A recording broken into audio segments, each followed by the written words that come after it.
Penguin Audio presents Dune Road by Jane Green, read by Cassandra Campbell. Chapter 1. One of the unexpected bonuses of divorce, Kit Hargrove realizes as she settles onto the porch swing, curling her feet up under her and placing a glass of chilled wine on the wicker table, is having weekends without the children. Weekends when she gets to enjoy this extraordinary peace and quiet, remembers who she was before she became defined by motherhood, by the constant noise and motion that come with having a 13-year-old and an 8-year-old. In the beginning, those first few months before they worked out a custody arrangement, when Adam, her ex, stayed in the city Monday to Friday and collected the children every weekend, Kit had been utterly lost. The house suddenly seemed so quiet. The huge new colonial they had moved into when Adam got his big job in the city. The house they thought they had to have, given the entertaining he now wanted them to be doing, the investors he wanted to invite over to dinner. She still blames the house for the ending of the marriage. A huge white clapboard house with black shutters and a marble-tiled double-height entrance. It was impressive and empty. Much the way Kit felt about her life while she was living there.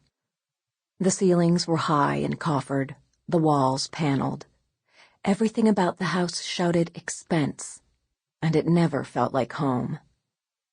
There was nothing cozy about the enormous great room, the expansive master bedroom suite complete with his and her bathrooms and a sitting room attached that no one ever sat in.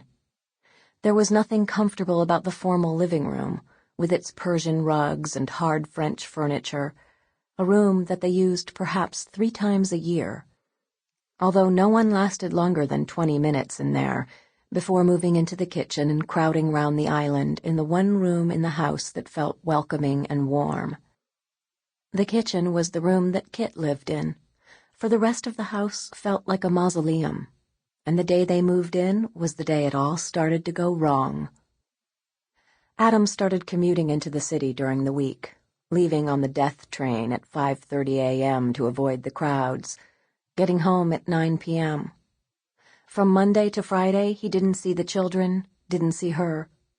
She rattled around in that huge house, growing more and more used to being on her own, resenting his presence more and more when he was back for the weekends, feeling like he was invading her space, attempting to mark a territory that without her knowing, or wanting it to, had undoubtedly become hers. They became like strangers, ships that pass in the night, not able to agree on anything, not having any common ground, other than their children, and they'd make dinner plans on the weekend and beg people to join them so they wouldn't have to sit in restaurants in silence, looking around the room, wondering how it was they had nothing to talk about anymore. When they separated, then talked divorce, Kit knew the house had to be sold, and she was glad. There was nothing in the house that felt like hers, no good memories, nothing but loneliness and isolation within its walls. During the early days, she felt mostly lost.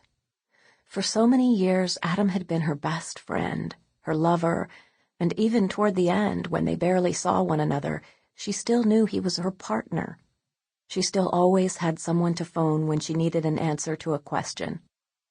After the separation, during those first few days when Adam and the kids pulled away from the house in his Range Rover, Kit would stand in the driveway watching them go, not knowing who she was supposed to be without her children, what she was supposed to do, how she was supposed to fill 2 whole days without mouths to feed and small people to entertain.